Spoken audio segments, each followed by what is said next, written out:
جس میں جھکاؤ ہوتا ہے، جس میں عاجزی ہوتی ہے۔ عالم بھی تھا، عابد بھی تھا، زاہد بھی تھا، مگر بھی عشق تھا، مارا گیا، رگڑا گیا۔ بات علم کی نہیں ہوتی۔ علم تو بڑے بڑے لوگوں کے پاس علم تھا، فصیح بلیغ عرب میں بھی تھے۔ مرزا غلام احمد قادیانی کے پاس بھی علم بڑا تھا، لیکن علم کے ساتھ ادب، عاجزی و انکساری ہوتی ہے، تب بندہ دوسروں کو فیض دے سکتا ہے۔ الحمدللہ اس آستانے پر ہم نے علم بھی دیکھا، علم پھیلانے کے لیے اشتغل بالتعلم، یہاں دینی دارالعلوم بھی دیکھا، جہاں قال اللہ قال رسول کا علم بلند کیا جا رہا ہے، اور ساتھ ساتھ ہم نے عاجزیوں و انکساری بھی دیکھی۔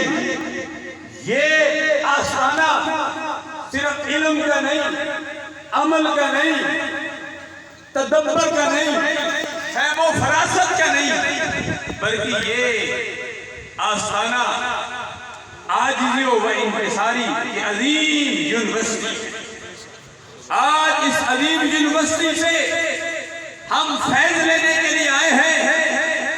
حاضرین و ناظرین، میں نے قرآن مجید فرقان حمید کو کچھ حصہ تلاوت کرنے کا شرف حاصل کیا، اس کا ترجمہ کر کے اختتام کی طرف جاتا ہوں۔ اللہ فرماتا ہے محمد الرسول اللہ، محمد مصطفیٰ صلی اللہ علیہ وسلم اللہ کے رسول ہیں۔ محمد الرسول اللہ پڑھنا یہ اللہ کی سنت ہے، لا الہ الا اللہ پڑھنا یہ اللہ کے پیارے حبیب محمد مصطفیٰ کی سنت ہے۔ آخر الزمان نبی صلی اللہ علیہ وسلم، جن کے بعد کوئی نبی نہیں ہے، خاتم النبیین ہیں۔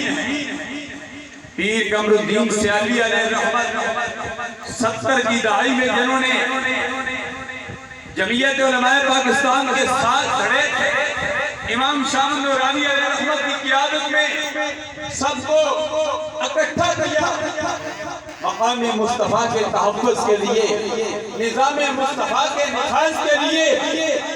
جو یہ تحریک چلی یہ سن 1948 سے نہیں چلی، یہ سرکار ابے قرار صلی اللہ علیہ وسلم نے جب پیغام دیا قولوا لا الہ الا اللہ، نو گاڈ بٹ اللہ، اللہ کے سوا کوئی عبادت کے لائق نہیں، اس وقت سے نہیں بلکہ مقام مصطفیٰ کے تحفظ کے لیے، نظام مصطفیٰ صلی اللہ علیہ وسلم کے عملی نفاذ کے لیے لَتُؤْمِنُنَّ بِهِ وَلَا تَنْصُرُنَّ، حضرت آدم صفی اللہ سے لے کر عیسیٰ اللہ تک ہر نبی نے اپنے اپنے انداز میں پیغام دیا۔ صدیق اکبر نے مسیلمہ کذاب کو واسطے جہنمی کر کے یہ پیغام دیا۔